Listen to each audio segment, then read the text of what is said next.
नमस्कार, मैं हूं सुशांत सिन्हा। लॉकडाउन 4 के बाद आज से देश अनलॉक होना शुरू हो रहा है।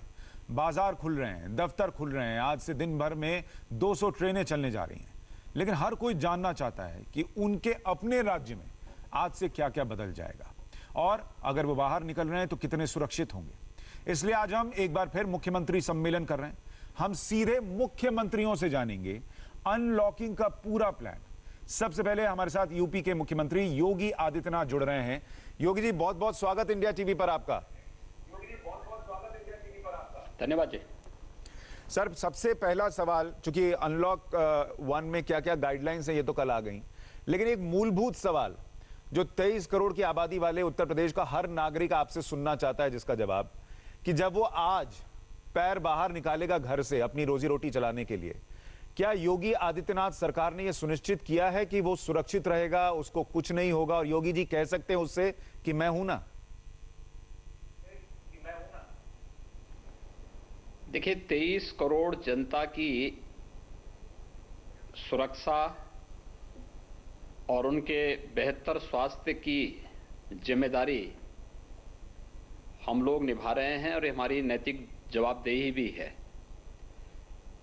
और अपनी इसी जवाबदेही को ध्यान में रख करके केंद्र सरकार के द्वारा जो भी एडवाइजरी जारी की गई है, उस एडवाइजरी के अनुसार उत्तर प्रदेश सरकार ने राज्य के अंदर 23 करोड़ लोगों की स्वास्थ्य और सुरक्षा को ध्यान में रखकर अपनी नई गाइडलाइन जारी की है। आज अनलॉक फर्स्ट के तहत यह कार्रवाई उत्तर प्रदेश में जारी हो चुकी है।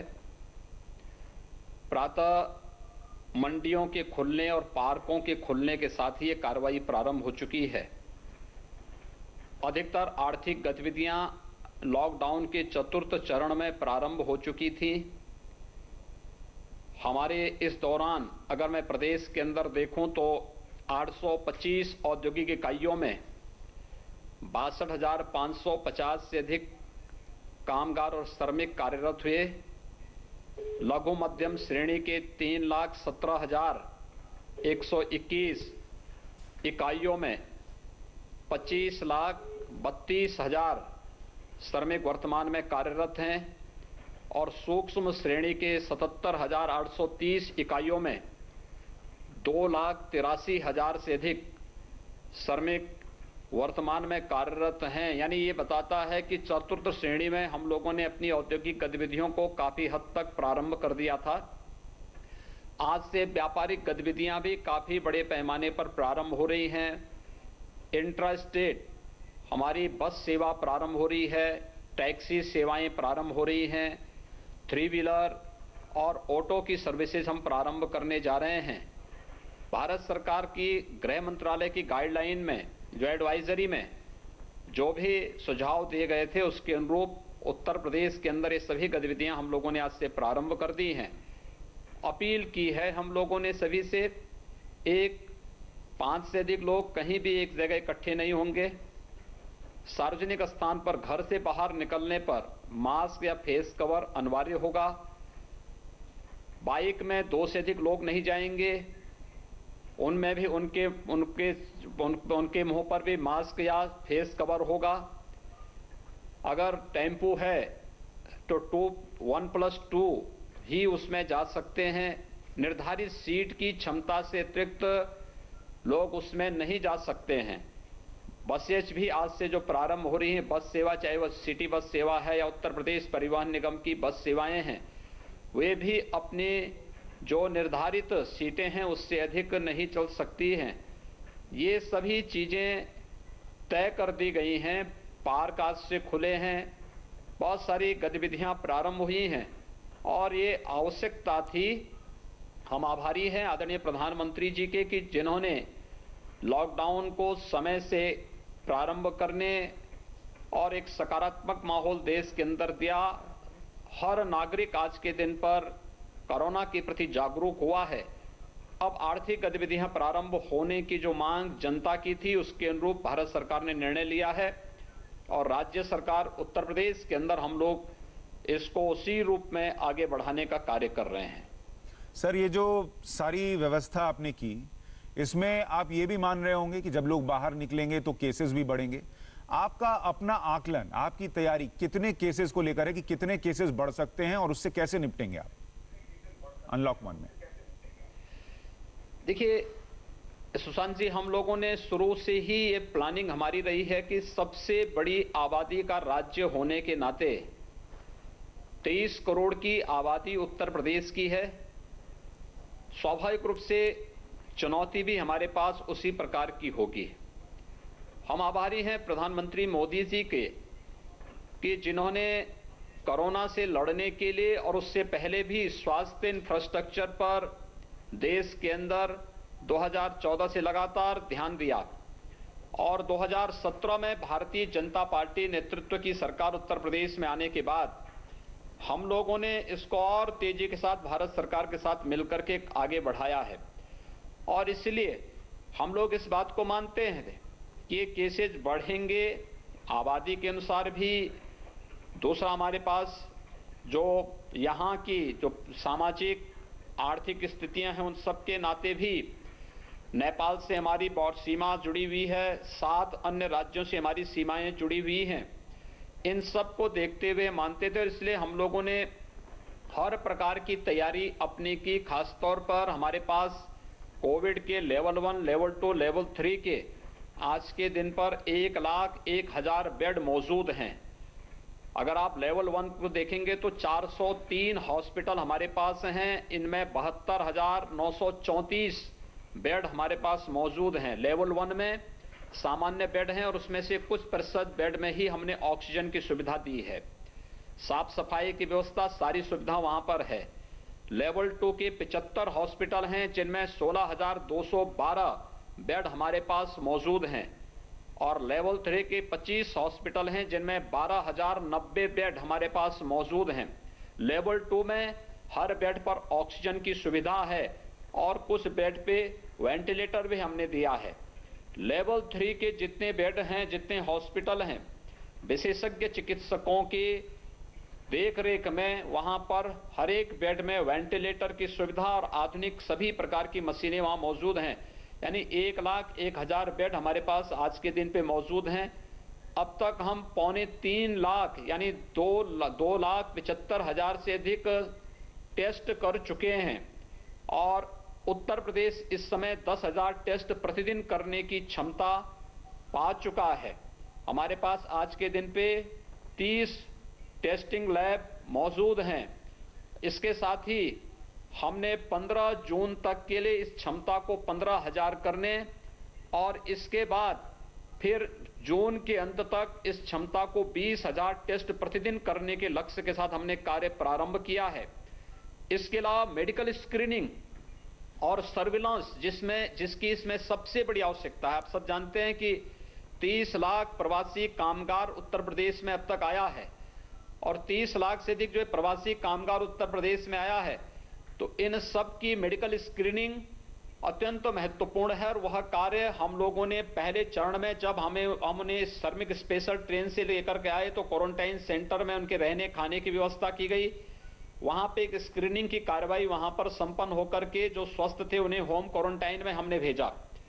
लेकिन इसके बाद होम क्वारंटाइन के दौरान भी हम लोग उन सभी की मेडिकल स्क्रीनिंग कर रहे हैं। अब तक हम लोग 3,92,00,000 लोगों की प्रदेश के अंदर मेडिकल स्क्रीनिंग की कार्रवाई कर चुके हैं, चाहे वह प्रवासी कामगार हों, श्रमिक हों या फिर कंटेनमेंट जोन में रहने वाले लोगों की मेडिकल स्क्रीनिंग। इसके लिए हमारे प्रदेश में 1 लाख से अधिक मेडिकल टीमें हम लोगों के द्वारा लगाई गई हैं। तो ये सारे कार्य हैं, चुनौती है, लेकिन उस सब के बावजूद सेवा का एक अवसर भी है कि हम सेवा के माध्यम से प्रत्येक नागरिक तक सेवा के इन कार्यक्रमों को, केंद्र और प्रदेश सरकार की कल्याणकारी योजनाओं का लाभ पहुंचा सकते हैं और इसी दिशा से इस कार्यक्रम को युद्ध स्तर पर आगे बढ़ाया जा रहा है। मेरा मानना है कि इस अवसर को प्रदेश के अंदर 23 करोड़ जनता की सुख, समृद्धि और स्वस्थता के लिए हम लोग ले रहे हैं और उसको उसी रूप में माहौल दे रहे हैं। सबसे बड़ी बात यह कि केंद्र सरकार का भरपूर सहयोग है और जनता पूरे दिलो दिमाग से सरकार के कार्यक्रमों के साथ जुड़ी हुई है। सर, अभी ये जवाब सुनकर बहुत सारे लोगों के मन में, उत्तर प्रदेश की जनता के मन में एक आश्वस्त होने का भाव आया होगा कि अगर बाहर निकले केसेस बढ़े तो भाई मेडिकल फैसिलिटीज भी रैंप अप कर ली गई हैं, तैयारी पूरी है। लेकिन ऐसे में लोग ये भी पूछेंगे सर कि अगर सारी तैयारी है तो फिर आप दिल्ली नोएडा बॉर्डर, दिल्ली गाजियाबाद बॉर्डर क्यों नहीं खोलते? अगर वहां से केसेस आएंगे तो उनको भी संभालने की व्यवस्था तो है। देखिए, हम जानबूझ करके संक्रमण को फैला नहीं सकते।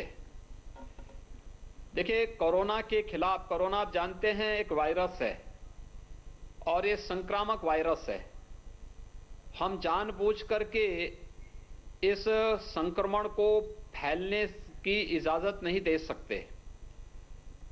हम इस बात को जानते हैं कि यह खतरनाक हो सकता है जब लापरवाही होगी, और इसीलिए बार बार इस बात की अपील की जा रही है कि जो लोग बुजुर्ग हैं, पहले से ही किसी बीमारी से ग्रसित हैं, या फिर गर्भवती महिलाएं हों, कमजोर लोग हों, या 10 वर्ष से कम आयु के बच्चे हों, इन सबको बाहर निकलने से परहेज करना चाहिए और किसी भी प्रकार के संक्रमण से बचना चाहिए।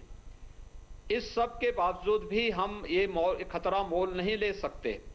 एक एक जान हमारे लिए महत्वपूर्ण है, एक एक व्यक्ति का जीवन हमारे लिए बहुत महत्वपूर्ण है। और नोएडा गाजियाबाद बॉर्डर को हम लोगों ने सील नहीं किया है। हमने इस बात को कहा है कि भाई स्क्रीनिंग करके आप आने दें। एक दूसरा, कंटेनमेंट जोन से जुड़े हुए व्यक्ति नोएडा या गाजियाबाद के दिल्ली ना जाने पाए और दिल्ली के कंटेनमेंट जोन का व्यक्ति इधर ना आने पाए, क्योंकि बहुत बार ये बात देखने को मिल रही है कि कोरोना पॉजिटिव का व्यक्ति खुलेआम घूम रहा है और वह संक्रमण फैला रहा है। तो ये चीजें रुकनी चाहिए। पर सर, आप जिस दिल्ली को इतना बड़ा खतरा मान रहे हैं, हमारे जो मीडिया कर्मी हैं जी सर, आप जिस दिल्ली को इतना बड़ा खतरा मान रहे हैं, वो दिल्ली तो खुल गई सर। वहां के मुख्यमंत्री ने तो पूरा लॉकडाउन खोल दिया। तो लोग कंफ्यूज्ड हैं कि वहां जब खुल सकता है तो वही लोग यूपी क्यों नहीं आ सकते? नहीं, यूपी आने में रोक नहीं, लेकिन लोगों को उस प्रोटोकॉल को अपनाना चाहिए जो प्रोटोकॉल सुरक्षा के लिए और स्वास्थ्य की दृष्टि से आवश्यक है। और मुझे लगता है कि सावधानी बहुत आवश्यक है। हम अगर सावधानी के साथ थोड़ी भी लापरवाही करेंगे तो स्वाभाविक रूप से इसकी बड़ी कीमत चुकानी पड़ सकती है। और इसलिए खासतौर पर एनसीआर रीजन में इस प्रकार की सावधानी बहुत आवश्यक है। और मैं चाहूंगा कि खासतौर पर मीडिया ग्रुप को तो खासतौर पर इसके लिए सावधान होना होगा, क्योंकि आप देख रहे होंगे कि 2-3 मीडिया ग्रुप में व्यापक पैमाने पर यह संक्रमण फैला है। उन स्थितियों में और भी सतर्कता की आवश्यकता है। इससे पहले कि पूरा जो है उसको सील हो, हमें पहले से ही सावधानी रख करके संक्रमण को रोकना चाहिए और संक्रमण की चेन को, कोरोना के संक्रमण की चेन को हर एक स्तर पर रोकना पड़ेगा। इसमें जानबूझ करके लापरवाही नहीं की जा सकती है। देखिए, एक इन्फेक्शन हो गया, संक्रमण फैल गया, लेकिन एक जानबूझ करके उसके साथ लापरवाही है, और जानबूझ करके लापरवाही नहीं होनी चाहिए, किसी भी स्थिति में नहीं होनी चाहिए। ठीक है सर, एक बात और बताइए कि अब मैं जो अनलॉक 1 में आपने छूट दी है, उन पर कुछ सवाल लोगों के मन में वो पूछ रहा हूं कि अगर ये छूट इसलिए दी जा रही है कि अर्थव्यवस्था को भी पटरी पर लाया जा सके, लोगों की रोजी रोटी भी चल सके, तो धार्मिक स्थलों को खोलने के पीछे का तर्क क्या है सर? वहां पुजारी पंडित ये कह रहे हैं आप ना माला चढ़ाएंगे, ना फल खरीदेंगे, ना आप मिठाई खरीदेंगे, सिर्फ आएंगे और जाएंगे। इससे खतरा तो और बढ़ेगा। इससे अच्छा घर पर ही पूजा पाठ करें। देखिए, मास गैदरिंग हर हाल में रोकना, ये फेज वाइज अनलॉक की प्रथम चरण की कार्रवाई थी, जिसको पहले मार्केट खोलने के साथ प्रारंभ किया गया है, और इसके साथ धीरे धीरे करके हम लोग उधर लेकर के चल रहे हैं जहां पर हर एक गतिविधि को रूटीन उसमें ला सकें। कोई भी धार्मिक स्थल है, आरती हो, नमाज हो, या गुरुबाणी का पाठ हो, या चर्च की प्रार्थना हो, स्वाभाविक रूप से गैदरिंग होती है, और गैदरिंग खतरनाक हो सकती है।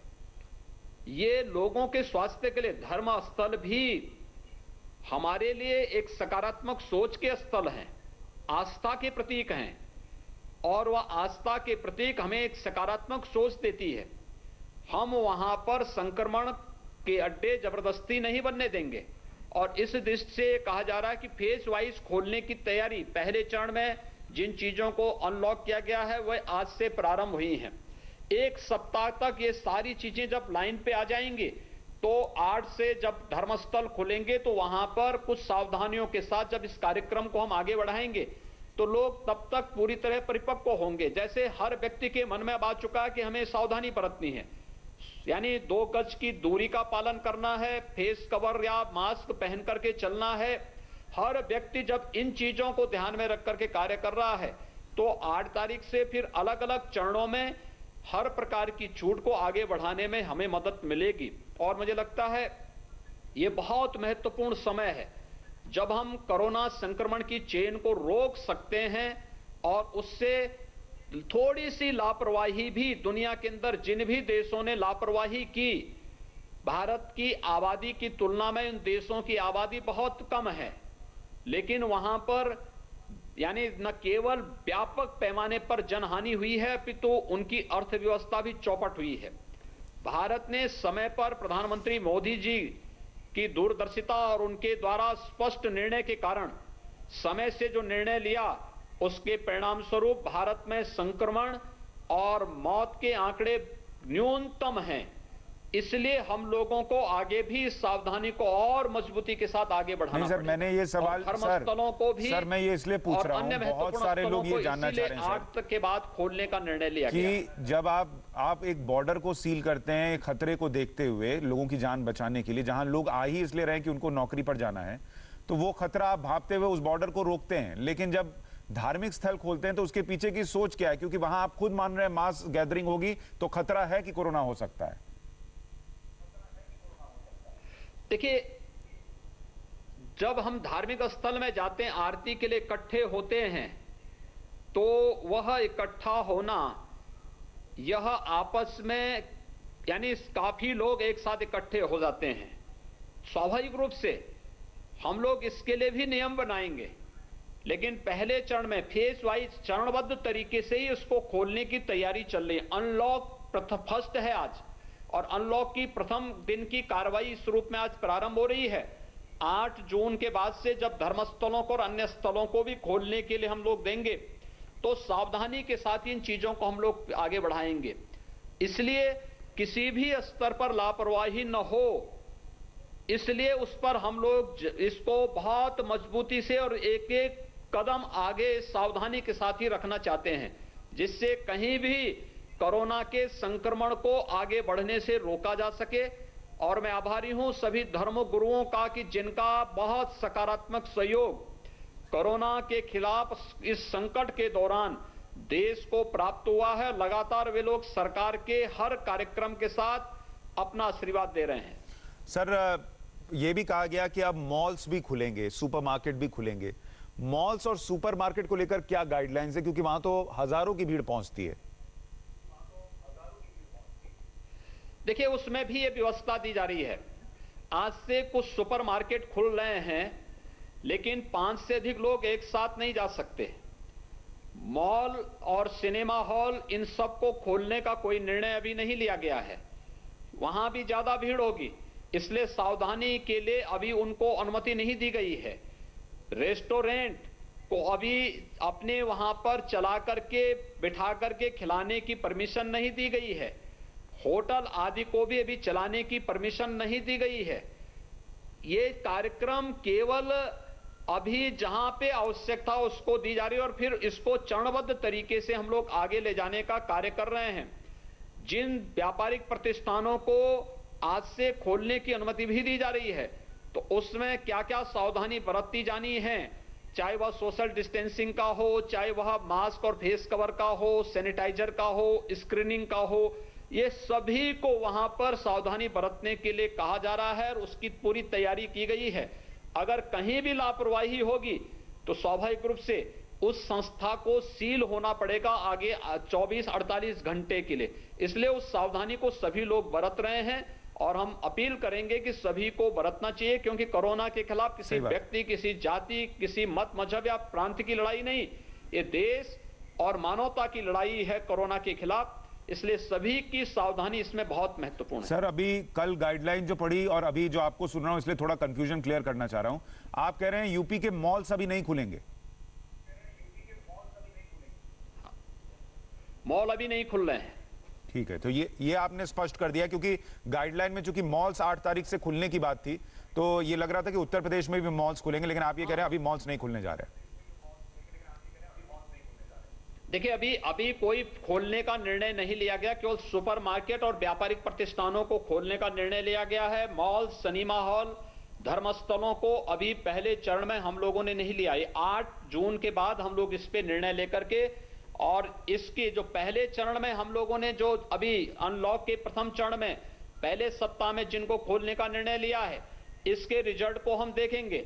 5, 6, 7 में देखने के बाद जो भी परिणाम से आएगा उसी के अनुरूप फिर आगे की रणनीति हम लोग तय करेंगे। ठीक है, तो ये आप बड़ी बात बता रहे हैं। सर, एक बात और, मैं ये पढ़ रहा था कि कल एक मैसेज भी आया उत्तर प्रदेश सरकार का, जो व्हाट्सएप पे भी सर्कुलेट हो रहा था। उसमें लिखा था आप सुरक्षित, देश सुरक्षित, और उसमें एक बात लिखी थी कि जो भी यात्री उत्तर प्रदेश आ रहे हैं वो 1 हफ्ते से ज्यादा वक्त के लिए यूपी में अगर आ रहे हैं तो उन्हें होम क्वारंटीन होना होगा, लेकिन 1 हफ्ते से कम के लिए आ रहे हैं तो होम क्वारंटीन नहीं होना होगा। तो लोगों के मन में यह सवाल है कि जो 1 हफ्ते से कम आ रहा है वो भी तो कोरोना का वायरस ला सकता है, उसको होम क्वारंटीन क्यों नहीं कर रहे हैं?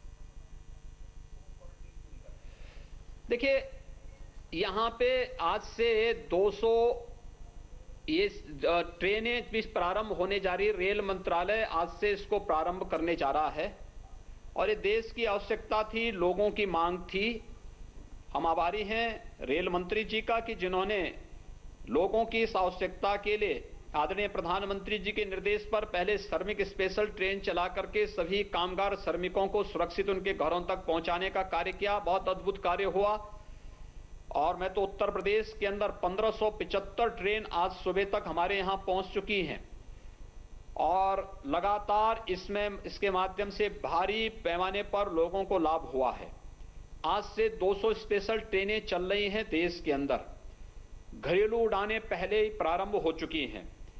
घरेलू उड़ान प्रारंभ होते समय इस बात को सावधानी रखने के लिए पहले व्यवस्था कर दी थी कि अगर वे उत्तर प्रदेश के अंदर आ रहे हैं तो उत्तर प्रदेश के अंदर जो भी आएगा तो उसके पूरे नाम और उनका पता, टेलीफोन नंबर, ये पहले ही राज्य सरकार को प्राप्त हो जाते थे।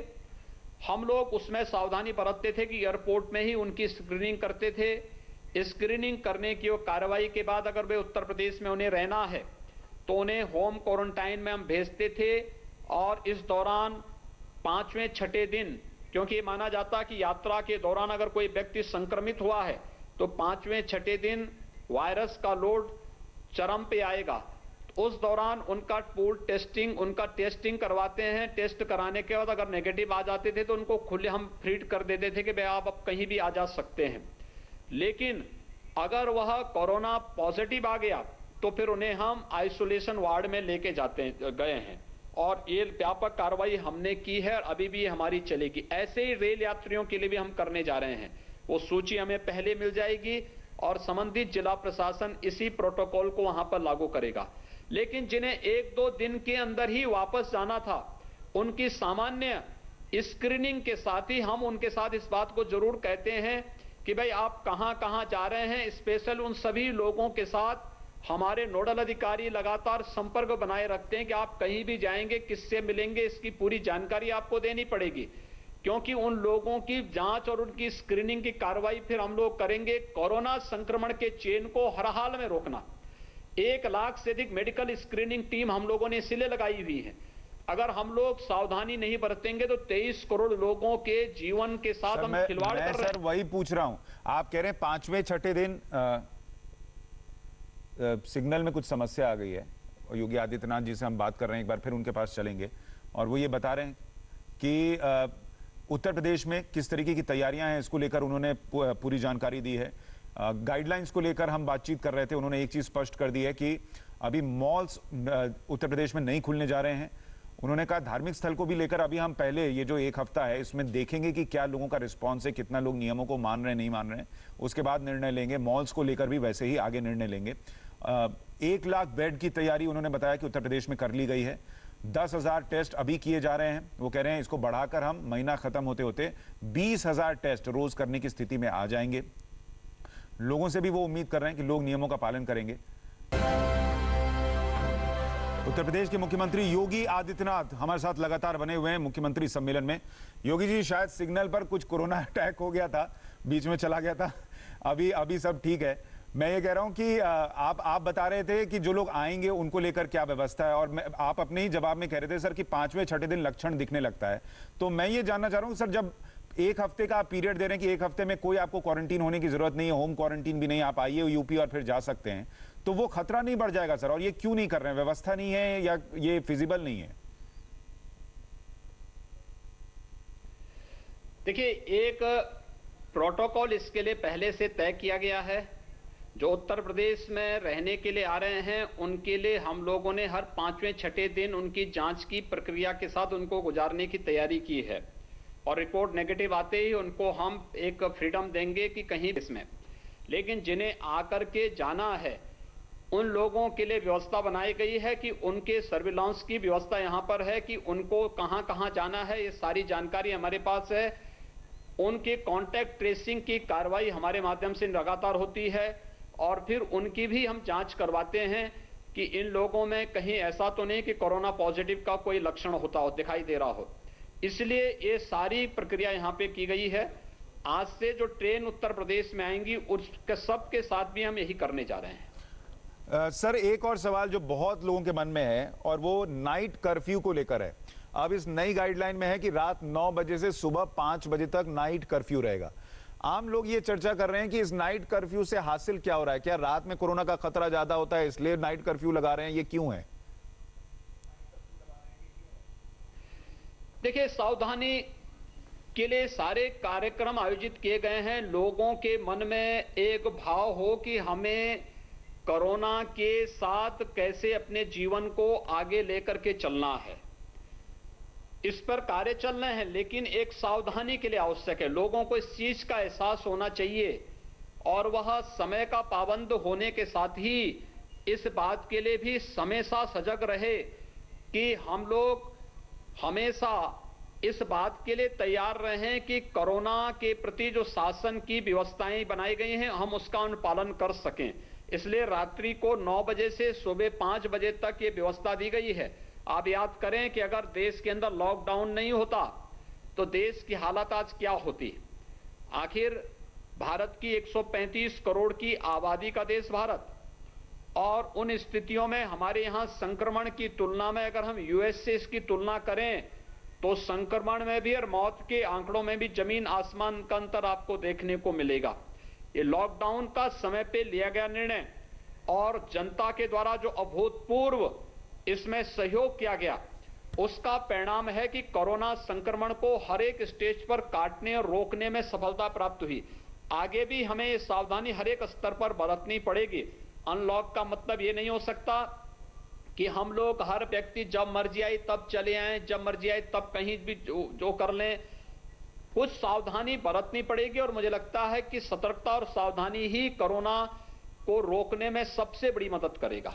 एक और बात जो गाइडलाइन में कल मैंने पढ़ी सर, उसमें लिखा था कि जो ग्रामीण प्रदेश है वहां साप्ताहिक मंडियां लग सकती हैं सोशल डिस्टेंसिंग के साथ, लेकिन शहरों में जो साप्ताहिक मंडियां लग रही थी वो नहीं लगेंगी। ये फर्क क्यों सर? गांव में सोशल डिस्टेंसिंग के साथ लग सकती हैं, शहर में नहीं लग सकती?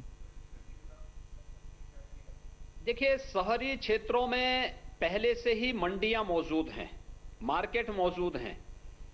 ग्रामीण क्षेत्र में हम लोगों ने मंडियों के लिए पहले ही काफी स्पेशियस लैंड उपलब्ध करवाई हैं, और इसलिए ग्रामीण मंडी में पहले से ही 2 गज की दूरी का पालन करने की व्यवस्था वहां पर की गई, इसलिए वहां पे साप्ताहिक मंडी की अनुमति दी गई है। शहरी क्षेत्र में हमारी सब्जी मंडियां चल रही हैं, फल मंडी पहले से चल रही हैं, किराना मंडी पहले से चल रही हैं, मार्केट हमारे खुले हुए हैं। अब जो जहां तहां पटरी पर, रेहड़ी पर ये भीड़ रोकने से के लिए व्यवस्था की गई। गांव में भीड़ नहीं है, गांव में पहले से ही लंबे चौड़े खेत हैं, वहां पर ये मंडियां लगती हैं वहां, और जहां छोटी जगह थी उसको बड़ी जगह में स्थानांतरित कर दिया गया है। इसलिए जब हम चरणबद्ध तरीके से इस कार्यक्रम को आगे बढ़ा रहे हैं तो ये सावधानी हर एक स्टेज पर रखी जा रही है, जिससे मास गैदरिंग होने से हर हाल में रोका जाए। और मास गैदरिंग के प्रति जनता स्वयं बहुत जागरूक है, इसलिए सरकार भी इस कार्यक्रम को आगे बढ़ा रही है। एक और बात जो गाइडलाइन में थी सर कि सलून, पार्लर ये सब खुल सकते हैं, लेकिन वहां मास्क लगाना, बार बार एक तौलिया यूज नहीं करना, फेस कवर लगाना, ये सब अनिवार्य होगा। ऐसे में कहीं ये व्यवस्था तो नहीं हो जाएगी सर कि इसको कोप अप करने के लिए सलून में पता चला बाल कटाने गए और 1000 रुपया बाल कटाने का देकर आ रहे हैं? देखिए, सावधानी तो आवश्यक है। अच्छा होगा कि अगर किसी को बाल बनाना है तो एक ही रेजर का इस्तेमाल बार बार न करें, उसको वहां पे इन्फेक्ट करें। दूसरा, अगर कोई बाल बनाने के लिए सैलून में जा रहा है, अच्छा होगा अपना स्वयं का तौलिया या अपना कपड़ा लेकर के जाएं। अगर एक ही कपड़े का इस्तेमाल बार बार होता रहेगा तो इन्फेक्शन फैलाएगा। इसलिए इसको अनलॉक के प्रथम चरण में इसको भी अनुमति दी गई है, लेकिन कुछ सावधानियों के साथ और कुछ हिदायत भी उसके साथ दी गई हैं। उसका पालन करने के लिए इन्फेक्शन को हर एक स्टेज पर रोकने की प्रक्रिया का यह हिस्सा है, और मुझे लगता है कि सभी लोग इसका पालन करेंगे। अच्छा तो यह होगा कि जो भी व्यक्ति बाल बनाने के लिए सैलून में जा रहा है वो अपना तौलिया लेकर के जाएं, और वहां पर सावधानी सभी लोग बरतें। ये सावधानी तो जरूरी है सर। मैं बस ये कह रहा था कि राज्य सरकार क्या ये सुनिश्चित करेगी कि ऐसा ना हो कि इस पर अब मुनाफाखोरी बढ़ जाए, कि उसके नाम पर जो है वो 10 रुपए की चीज का 50 रुपया 100 रुपया वसूलने लग गए? ऐसा नहीं होगा। देखिए, सावधानी तो हर एक स्टेज पे लेनी पड़ेगी, और उस व्यक्ति को स्वयं भी इस बात को देखना होगा कि अगर वह भी अगर इसके माध्यम से किसी के साथ चीटिंग कर रहा है तो स्वाभाविक रूप से बहुत सारे ऑप्शन खुले होंगे औरों के लिए, तो इसलिए कहीं भी ऐसी स्थिति नहीं आएगी। सर, आपने बहुत लोग सुरक्षित रहे इसलिए गाइडलाइन में कहा कि ग्लव्स पहनिए, मास्क पहनिए, सैनिटाइजर का इस्तेमाल कीजिए। और अब जब बड़ी संख्या में लोग बाहर निकलेंगे, क्या राज्य में इतने ग्लव्स, सैनिटाइजर, मास्क मौजूद हैं और इस पर मुनाफाखोरी तो नहीं होगी?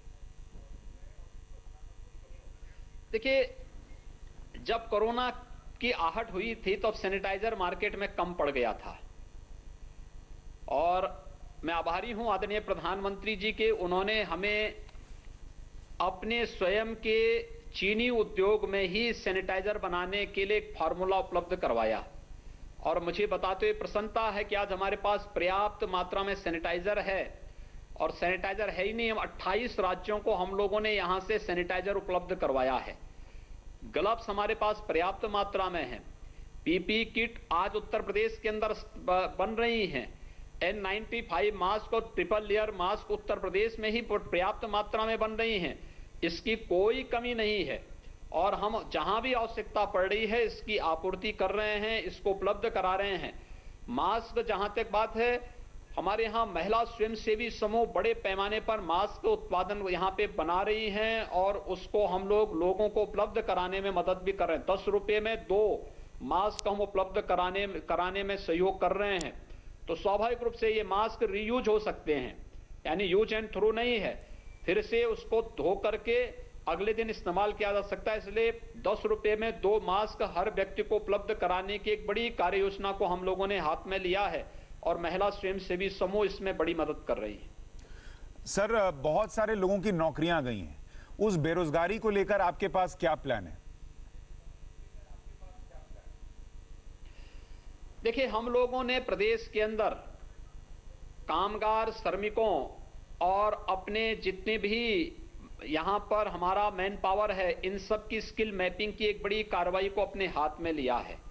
जो प्रवासी कामगार और श्रमिक हैं उनका भी, और प्रदेश के अंदर जो लोग रह रहे हैं उनके भी, और इनको व्यवस्थित रूप से इनके सेवायोजन और रोजगार के कल्याण के लिए हम लोगों ने एक आयोग के गठन की प्रक्रिया को तेजी से आगे बढ़ाया है। हम लोग इस बारे में कार्य कर रहे हैं कि लगातार इन लोगों को हम लोग यहां पर प्रदेश के अंदर नौकरी और रोजगार की इन संभावनाओं के साथ आगे बढ़ा सकें, और ये प्रदेश के अंदर लगातार चल रहा है। हमने यहाँ पर अलग अलग, एक तो हर उद्योग का, चाहे वह MSME का हो या बड़ा उद्यम हो, इन सभी औद्योगिक इकाइयों का सर्वे की कार्रवाई हमने प्रारंभ की है और मुझे प्रसन्नता है कि इंडियन इंडस्ट्रीज एसोसिएशन ने, फिक्की ने, लघु उद्योग भारती ने हमारे साथ एमओयू पहले ही किया है। इसके अलावा हम लोगों के स्तर पर भी कार्रवाई चल रही है। हमने महिला स्वयंसेवी समूह को भी अलग अलग काम दिए हैं। एफपीओज को हम लोगों ने सक्रिय करके उसमें भी कृषि क्षेत्र में कहां-कहां पर रोजगार के सृजन की व्यवस्था हो सकती, इसको भी आगे बढ़ाया है और मनरेगा में भी बड़े पैमाने पर रोजगार सृजन की कार्रवाई की है। तो रोजगार और नौकरी की कोई कमी उत्तर प्रदेश में नहीं है और मेरा यह मानना है कि उत्तर प्रदेश अपने मैन पावर के बल पर एक नए उत्तर प्रदेश के रूप में आगे बढ़कर के आदरणीय प्रधानमंत्री जी के 5 ट्रिलियन यूएस डॉलर की इकोनॉमी बनने की भारत के उस सपने को साकार करने में उत्तर प्रदेश एक बड़ी भूमिका का निर्वहन करेगा। इसी में एक सवाल और जोड़ रहा हूं सर, क्योंकि बहुत सारे लोग ये पूछ रहे थे कि जो भर्तियां कोरोना संकट आने की वजह से रुक गई, जैसे कांस्टेबल भर्ती है उसका मेडिकल होना बाकी है या एग्जाम हो चुका, रिजल्ट आ चुका, मेडिकल की व्यवस्था बस रुकी है, शिक्षक भर्ती, क्या ये सब भी आप अब तेज गति से आगे ले जाएंगे ताकि वहां भी नौकरियां मिलें? देखिए, वहां पर हमारे यहाँ 1,37,000 कांस्टेबल की भर्ती हमारे यहाँ हो चुकी है और उनकी ट्रेनिंग की कार्रवाई वर्तमान में चल रही है। फेज वाइज ट्रेनिंग की कार्रवाई चल रही है। कुछ लोग यहाँ पे सर्विस में आ चुके हैं, अपनी सेवाएं दे रहे हैं और बाकी कुछ लोग अभी ट्रेनिंग के साथ जुड़े हुए हैं। शिक्षक भर्ती की प्रक्रिया भी हमारे अंतिम चरणों में संपन्न हो चुकी है। हम 1-2 दिन के अंदर उन लोगों को लेटर जारी कर देंगे। इसके बाद उनकी एक ट्रेनिंग के बाद उन्हें हम नियुक्ति पत्र भी उपलब्ध करवा देंगे। कहीं कोई समस्या नहीं है, लेकिन इस पर भी बहुत व्यापक पैमाने पर हमारा कार्य चल रहा है। जितनी भी जगह हमारे पास होंगी, इन सभी के साथ हम लोग उत्तर प्रदेश के युवाओं को आगे करने और उनका बेहतर इस्तेमाल उत्तर प्रदेश के विकास के लिए और उत्तर प्रदेश के नवनिर्माण के लिए हम उनकी ऊर्जा और उनकी प्रतिभा का भरपूर उपयोग प्रदेश के लिए करेंगे। योगी जी, एक बात बताइए, राज्यों की अर्थव्यवस्था इस वक्त चौपट हो गई है। दिल्ली के मुख्यमंत्री केंद्र से पैसा मांग रहे हैं सैलरी देने के लिए, और आप अपने राज्य में बाहर से जो लाखों मजदूर लाए उनको भी नौकरी दे रहे हैं, बाकी लोगों को भी नौकरी देने की बात कर रहे हैं, सारी व्यवस्था भी कर रहे हैं। ये कैसे कर पा रहे हैं आप? देखिए, ये उत्तर प्रदेश है, यहां पे फिजूल खर्ची नहीं होता है। ये राम कृष्ण और भगवान विश्वनाथ का उत्तर प्रदेश है। यह गंगा यमुना का उत्तर प्रदेश है। ये प्रधानमंत्री मोदी जी जिस उत्तर प्रदेश से प्रतिनिधि चुन करके गए हैं, ये वही उत्तर प्रदेश है। उत्तर प्रदेश में 23 करोड़ लोगों की सुख और समृद्धि का भी मार्ग प्रशस्त हो रहा है। आज से हम अपने 16 लाख कर्मचारियों को और 12 लाख रिटायर्ड कर्मचारियों को, आज 1 जून है तो आज 1 जून से इनका वेतन और पेंशन हम उनको देना प्रारंभ करेंगे। कहीं कोई समस्या नहीं है हमारे पास, किसी चीज की कोई कमी नहीं आने दी जाएगी। डेवलपमेंट के हमारे सभी बड़े कार्य प्रारंभ हो चुके हैं। पूर्वांचल एक्सप्रेसवे भी, बुंदेलखंड एक्सप्रेसवे भी, इंटर स्टेट कनेक्टिविटी के जितने हमारे कार्यक्रम थे वे सभी युद्ध स्तर पर चल रहे हैं। 29 मेडिकल कॉलेजेस, 3 विश्वविद्यालय, ये सभी निर्माण के कार्य हमारे युद्ध स्तर पर प्रारंभ हो चुके हैं। पहले प्रारंभिक चरण में थोड़ी बहुत अर्थव्यवस्था को झटका लगा था, लेकिन अब वह फिर से अपने रास्ते पर आ रही है और मैं आभारी हूं आदरणीय प्रधानमंत्री जी का, जिन्होंने 20 लाख करोड़ रुपए का पैकेज देकर के राज्यों को और साथ साथ गरीब के लिए, किसान के लिए, नौजवान के लिए, महिलाओं के लिए, व्यापारियों के लिए, पटरी व्यवसायियों के लिए, मध्यम वर्गीय परिवारों के लिए, सभी तबके प्रवासी मजदूरों के लिए, सभी के लिए उन्होंने बेहतरीन प्रबंध उसके साथ किए हैं और उसका भरपूर लाभ उत्तर प्रदेश ले रहा है। नेक नियति के साथ अगर हम कदम बढ़ाएंगे, मुझे लगता है कि आज के भारत में मोदी जी के इस वर्तमान व्यवस्था में जो उन्होंने जिस यशस्वी नेतृत्व को दिया है, इसमें किसी चीज की कमी किसी भी राज्य के अंदर नहीं आनी चाहिए। सर, एक फोन केजरीवाल जी को भी करके ये फॉर्मूला बता दें आप, वो बहुत परेशान है। नहीं, मैं क्या कह रहा हूं, यहां पे हम लोग उत्तर प्रदेश के बारे में बात कर रहे हैं। उत्तर प्रदेश में फिलहाल कोई समस्या नहीं है और हम बहुत अच्छे ढंग से अपनी सारी व्यवस्थाओं को ले जा रहे हैं। प्रवासी कामगारों के लिए हमारे पास 30 लाख प्रवासी कामगार आया है। राशन किट के साथ साथ 1000 रुपए का भरण पोषण भत्ता भी हम उन सबको उपलब्ध करा रहे हैं। राशन कार्ड भी उपलब्ध करा रहे हैं। इसके अलावा उनके रोजगार और सेवा योजन की भी कार्रवाई हमारी अच्छे ढंग से आगे बढ़ रही है और जो पहले से ही वर्कफोर्स हमारे पास मौजूद है उसको भी हम बहुत अच्छे ढंग से आगे लेकर के चल रहे हैं। ये हमारी एक बहुत बड़ी ताकत है और वास्तव में उत्तर प्रदेश अपनी इस ताकत के बल पर फिर से नए उत्तर प्रदेश और एक नव निर्माण की प्रक्रिया के साथ आगे बढ़ेगा जो न्यू भारत का आधार बनेगा। सर, अब लोगों से जुड़े कुछ और सवाल। एक तो स्कूल के जो बच्चे हैं उनके पेरेंट्स परेशान हैं, उसको लेकर स्कूल खोलने कॉलेज खोलने को लेकर आपकी सोच क्या है? और दूसरा, उनकी जो फीस जा रही है सर, उसको लेके वो लोग बहुत परेशान हैं कि अभी स्कूल खुला भी नहीं है, ट्यूशन फीस या ट्रांसपोर्टेशन फीस वो भी देनी पड़ रही है उन लोगों को। देखिए, उत्तर प्रदेश में ऐसी कोई स्थिति नहीं है। कोई भी स्कूल कॉलेजेस अभी फीस नहीं मांग रहे हैं और कोई मांगेगा भी नहीं। हाँ, यह जरूर है बहुत सारे स्कूल कॉलेजेस में वहां पे जो शिक्षक हैं उनके कर्मचारी हैं उनको वेतन देने की समस्या उनके पास भी होगी, लेकिन हम लोगों ने सभी से अपील की है कि अपनी पिछली बचत से अभी वेतन मानदेय दीजिए और बाद में इसके बारे में हम लोग चर्चा करेंगे। लेकिन अभी फिलहाल कोई भी इस प्रकार की स्थिति नहीं। हाँ, रही बात बच्चों के पठन पाठन की बात, तो ऑनलाइन कोर्सेज बेसिक शिक्षा से लेकर के उच्च शिक्षा और टेक्निकल एजुकेशन और वोकेशनल एजुकेशन में हमारी ये निरंतर आगे बढ़ रही है और मैं आभारी हूं भारत सरकार का जिन्होंने 12 ऐसे चैनल प्रारंभ किए हैं जिसमें हर क्लास के बच्चे के लिए एक नए पाठ्यक्रम के साथ वे लोग आगे बढ़ सकते हैं। और उत्तर प्रदेश के अंदर हम लोगों ने भी अलग अलग क्लासेज के लिए उस प्रकार का पाठ्यक्रम और उस प्रकार की सामग्री उपलब्ध कराई है। फिलहाल ऑनलाइन पाठ्यक्रम हमारा चल रहा है। हम लोग इस जून के अंदर इसको लेकर के व्यापक कार्य योजना एक तैयार करेंगे कि जुलाई से हम स्कूलों को कॉलेजेस को कैसे और किस रूप में खोल सकते हैं, क्योंकि बड़े बच्चों के लिए उतनी समस्या नहीं, लेकिन बेसिक शिक्षा से जुड़े हुए छोटे बच्चों के लिए समस्या होगी, चैलेंज होगा कि कोरोना संक्रमण को भी रोकना है और उन बच्चों के लिए स्कूल की व्यवस्था कैसे हम कर सकते हैं, इसको लेकर के हम लोग इस समय व्यापक कार्य योजना हमारी तैयार हो रही है। जब बनेगी अवश्य हम लोग आप लोगों को भी इससे अवगत कराएंगे। ठीक है सर, आप कह रहे हैं ज्यादातर जगह ऐसा नहीं हो रहा, लेकिन चूंकि हमें पेरेंट्स ने ये सवाल भेजा था इसलिए मैंने आपसे पूछा। इसी में बस जोड़ दे रहा हूं कि अगर किसी को कोई स्कूल भेजता है फीस देने के लिए मैसेज, तो पेरेंट क्या करें? फीस न दें, आपसे पुलिस से किसी से शिकायत करें, क्या करें? देखिए, अभी कुछ नहीं करना है। जब सरकार स्वयं इसके बारे में चिंतित है तो किसी को चिंतित होने की आवश्यकता नहीं। उत्तर प्रदेश में हम लोगों ने उस प्रकार का एक्ट भी अपना बनाया हुआ है। कोई किसी का शोषण नहीं कर सकता है, कोई किसी के साथ जबरदस्ती नहीं कर सकता है और इस समय हम लोगों ने स्वयं ही इस चीज को डिफर करने के लिए कहा है, इसलिए कहीं कोई ये समस्या नहीं है। सर, ये कोरोना काल में भी उत्तर प्रदेश की अर्थव्यवस्था पटरी पर है, केसेस कंट्रोल में हैं, लेकिन एक सवाल पॉलिटिक्स का भी है।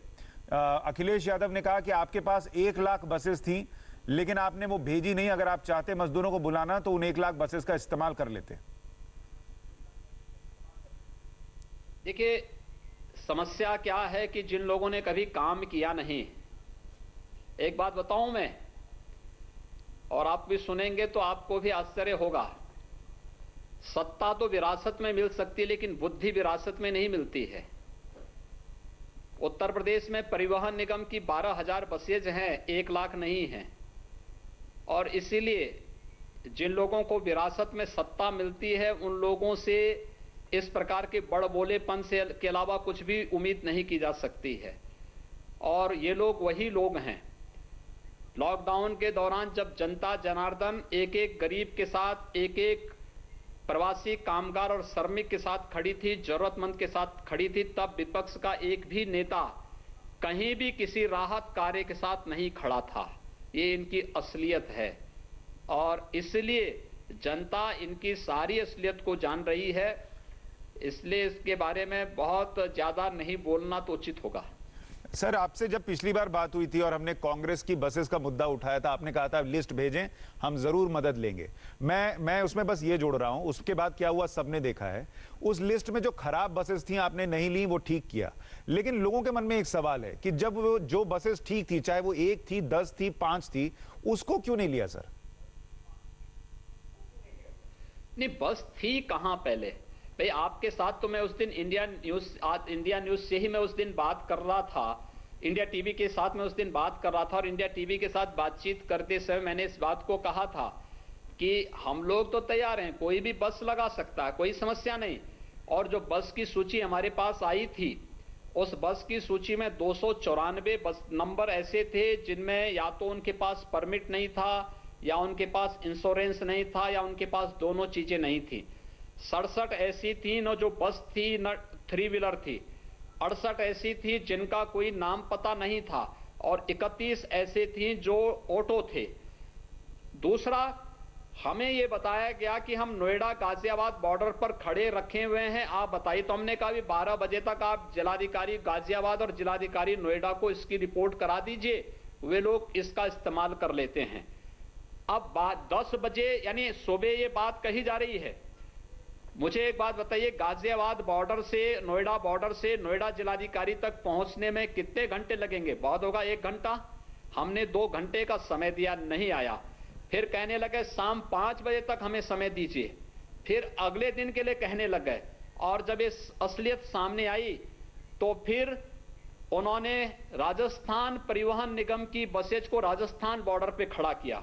प्रश्न ये, क्या राजस्थान परिवहन निगम की बसेज कांग्रेस पार्टी की निजी बसेज हैं? दूसरा, 12,000 छात्रों को हमें कोटा से उत्तर प्रदेश लाना था, और उस समय हम लोगों ने राजस्थान सरकार से इस बात की अपील की थी कि राजस्थान परिवहन निगम की बसेज से वे उन बच्चों को उत्तर प्रदेश बॉर्डर तक लेके आ जाएं। उन्होंने इनकार किया, उन्होंने कहा हमारे पास व्यवस्था नहीं है। हमने अपनी उत्तर प्रदेश से परिवहन निगम की बसेज कोटा भेजी। हमें पहले 4,500 बच्चे बताए गए, बाद में देखा गया कि ये 12,000 संख्या है। तो हमने 12,000 बच्चों के लिए अलग अलग उसमें अपने यहां से बसेज भेजी। कुछ बच्चे बच गए, उनके लिए हमने वहां की परिवहन निगम की बसेज मांगी। तो उन्होंने पहले तेल का पैसा 19 लाख हमसे मांगा, जिसका हमने भुगतान किया, और बाद में 36 लाख रुपए की अतिरिक्त राशि बस का किराए के रूप में भेज दी। अब आप अनुमान कर सकते हैं कि ये किस षड्यंत्र के, एक तो या तो प्रवासी श्रमिकों के साथ एक भद्दा मजाक था कांग्रेस का, जो ये बस के नाम पर जिंदगी भर इन्होंने देश की जनता के साथ चीटिंग की है, फर्जीवाड़ा किया है, और फर्जीवाड़ा इस संकट के समय भी ये लोग कर रहे थे। पर सर वो ये कहते हैं कि आप ही बार बार चिट्ठी लिख के कह रहे थे बिल भेजिए, हम पैसा देंगे, इसलिए उन लोगों ने बिल भेज दिया पेट्रोल का और बस के किराए का। कभी किसी को बिल भेजने के लिए नहीं कहा, लेकिन बिल उन्होंने स्वयं भेजा, और उसके लिए उन्होंने थ्रेट भी किया कि आप हमारा पैसे का भुगतान नहीं कर रहे हैं। वो तो आज भी पत्र हमारे पास मौजूद है जो राजस्थान परिवहन निगम ने हमें भेजा हुआ है, तो वो भी आज भी हमारे पास मौजूद है। इसलिए ये तो यानी किस प्रकार का फर्जीवाड़ा करते हैं, इनका ये फर्जीवाड़ा सबके सामने आ चुका है। एक आरोप अखिलेश यादव ने और लगाया सर आप पर कि माइग्रेशन कमीशन जो बनाने की बात है वो दरअसल फिजूल खर्ची है और विफलता से ध्यान हटाने की कोशिश है।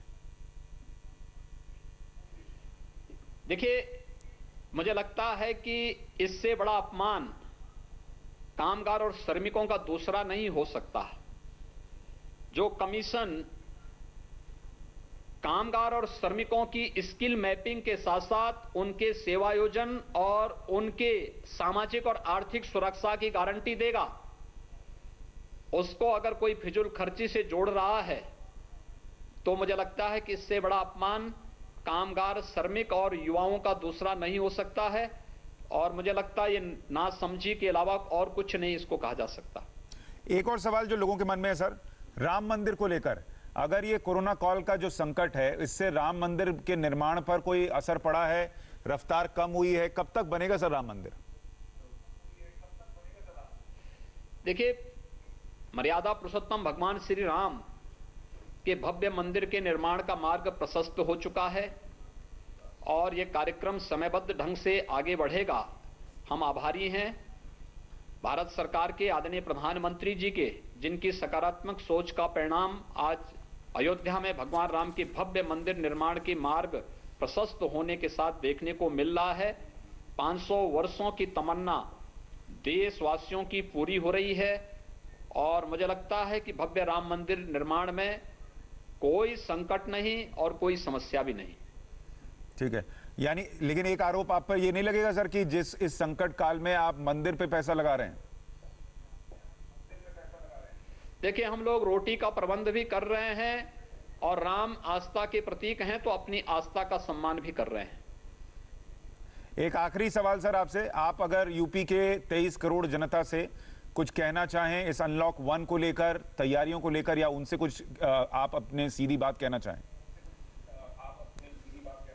देखिए, मेरी उनसे सबसे विनम्र अपील है कि जिस धैर्य के साथ और जिस सहनशीलता के साथ उत्तर प्रदेश की 23 करोड़ जनता ने अब तक आदरणीय प्रधानमंत्री जी के मार्गदर्शन में, उनके निर्देशन में पहले लॉकडाउन का पालन किया है और चारों चरण के लॉकडाउन पर पूरा अनुपालन करते हुए प्रदेश में अनुशासन बनाए रखा है, अनलॉक के भी इस दौरान उसी अनुशासन का परिचय वे अगर देंगे तो हमें कोरोना पर विजय प्राप्त करने में अवश्य सफलता प्राप्त होगी।